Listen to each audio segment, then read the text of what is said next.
You've probably heard of Soweto, the sprawling black township in South Africa, where the struggle against apartheid was born.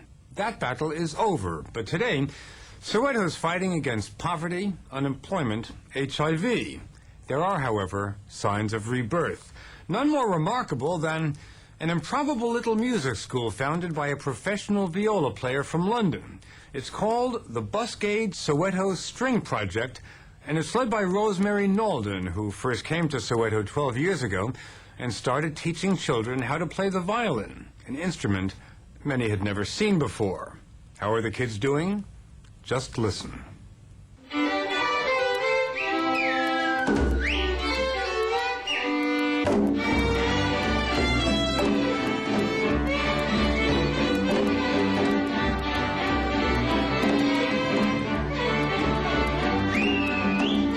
They sound pretty good today, but that wasn't always the case. Back in 1991, they were novices and sounded like it. BBC Radio stumbled upon them and broadcast a report. And suddenly I heard this sound, so I turned it up. Tuning in that morning in her London home was one of England's foremost viola players, Rosemary Nalden. What did the music sound like? Ropey. Ropey? Yeah, just a bit scratchy and out of tune, as I remember. If it had been better, I might not have listened. This is the most wonderful moment. Rosemary knew right away she wanted to help. A few months later, she rounded up her colleagues from symphony orchestras and had them play for money. Busking is called at railway stations all across Britain. She called it Buscade. $10,000 was raised from the commuters, so in 1992, Rosemary took a trip herself down to Soweto to deliver the money. She became one of the few whites who dared to tread into the black township. Waiting for her were young musicians in a bizarre location. Lesego Makanoto was one of the students. And it was very tough because we were playing in a lavatory. And in a lavatory? In a lavatory, yes. That's how we played. There was a big piano there and a couple of violins. It was neatly done. The students had turned a community hall lavatory into their own Carnegie Hall. I mean, it was quite a shock, really. But to Rosemary, the toilets weren't as surprising as the talent. The energy, the motivation. You saw that right away? Immediately. I mean, they had nothing else to do. For 5 years, Rosemary commuted between London and Soweto.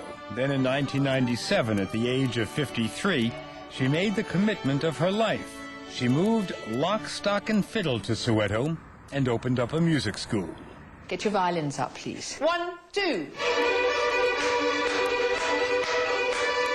The Buscade Soweto String Project was born. I had this wonderful sort of material, this clay, that for the first time I could really get my hands on it and get going. Good, excellent. But the kids were understandably skeptical. Did you think back then that she was going to stay and become a permanent fixture in Soweto? Not at all. Not at all, yeah. Nothing in English life could have prepared her for Soweto. The sprawling squatter camps, the poverty, the legacy of violence. This picture is the centerpiece of a memorial in Soweto dedicated to the memory of a 13-year-old boy named Hector Peterson. He's the dying boy you see in another boy's arms.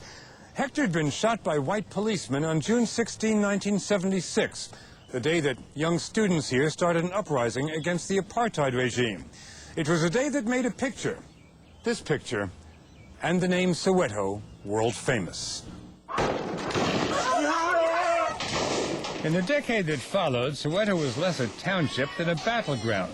Daily life consisted of riots, rebellions, and brutal police reprisals. By the time Rosemary moved here, the war was over, but desperation, drugs, misery lay in its wake. Were you worried that she'd get so frustrated with the problems here that she would just be gone? Sometimes it got so hectic that, you know, she would cry, and like you could see that in her face that she misses being in England.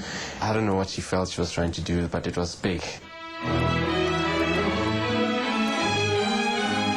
Teaching teaching music composed by dead white Europeans to poor young Africans. That's what she was trying to do. Rosemary was taking the kids to a world they couldn't even imagine.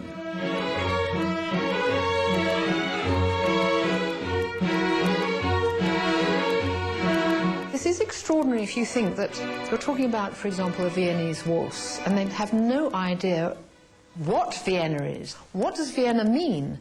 Let alone, you know, the period.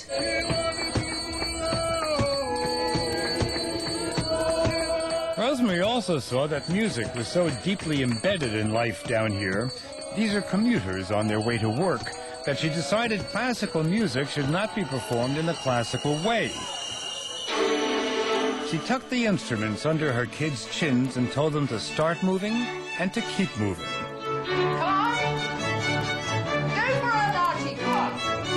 The concept of a serious string player is that he sits in his chair with his music in front of him. You know, he's very static. And this is what appeals hugely to professional musicians when they see these youngsters playing. The fact is that that instrument is just part of the moving force of their body and their inner rhythmic sense. Oh, come on! That is not difficult. Rosemary taught them with patience. What are you thinking about? Making a horrible sound? Understanding. Come on, get the brains going. A soft touch. No.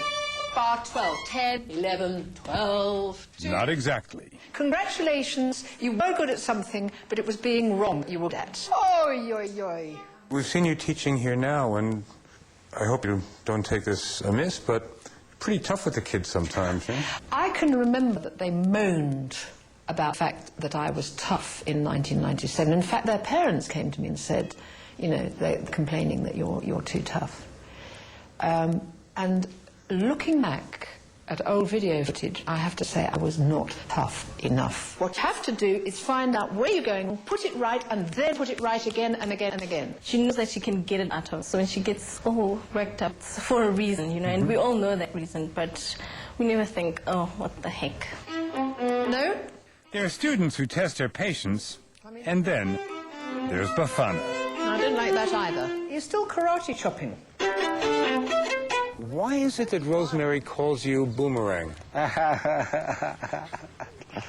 She calls me a boomerang because boomerang is something that goes and comes back, and I've been out and in of basket, you know, probably 2 times, you know, I must say. 2 times? Yeah. Rosemary said it was more like 6 times. Well, I mean, maybe sometimes that's just I get fed up and just go out. But Trude's nickname, Boomerang, who lives in a one-room tin shack, always comes back. But you like the Rogues, don't you? I love them, yes. And very often, not always, but very often they're the ones that make the most exciting music.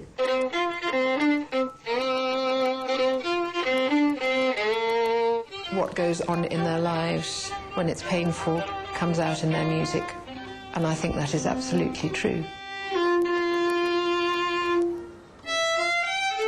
With a room filled with strings and Stravinsky, you can forget you're in Soweto.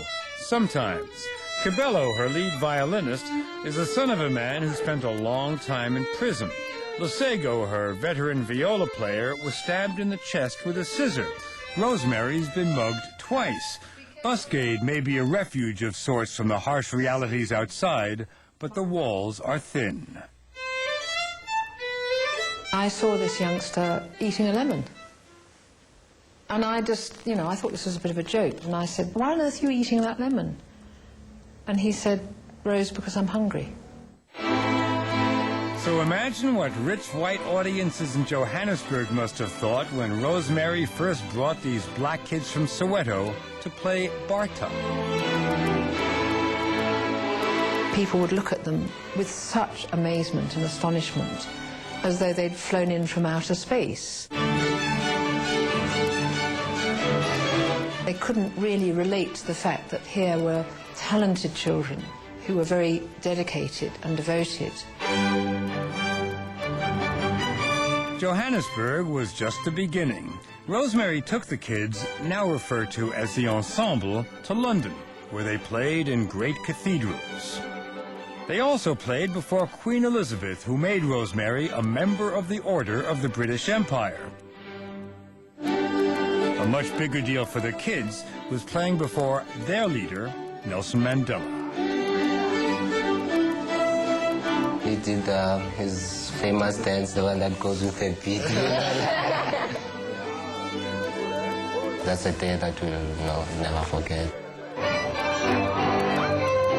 Nor will they ever forget their trip to a place called California. It was a visit arranged by one of their biggest fans, Hollywood celebrity Gillian, who'd heard about Busgate from a friend and became a supporter. It lifts your heart when you hear them play. They're incredibly talented, and the music just comes alive. The kids themselves come most alive when they play their own music. It's called Kwela. It's unique to South Africa, and like so much else in that country, it was born in pain. Kwela began in those apartheid days. They would throw you into a police van and they would say to you, Kwela, Kwela. Kwela means actually climb in. Really? Climb in into the van, yeah. Now they're climbing in the music world. Two of Rosemary's top students are attending music college in England. And not surprisingly, Busgate is now swamped with kids who want to join up. I would love to teach all of them, but I'm afraid we're full to bursting and we can't take you. We have a huge waiting list. Over the past 7 years, Rosemary says she's turned away thousands. You turn them away and you wonder who they might have been. Rosemary already has 75 students, some of them as young as 4. They need special care, of course, but they're not the only ones. She is some sort of a mother to me because, almost every difficulty that I've been through, she's been there for me. Many of the kids, in fact, I don't think this will surprise you, have described you as their mother. Well, it's very touching.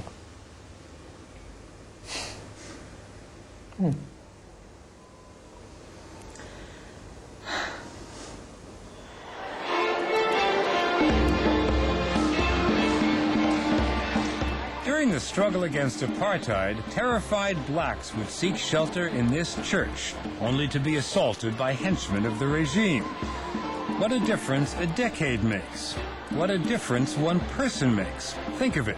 The music, the joy of this totally African scene was made possible by one Englishwoman who came down here as a music teacher and ended up becoming so much more.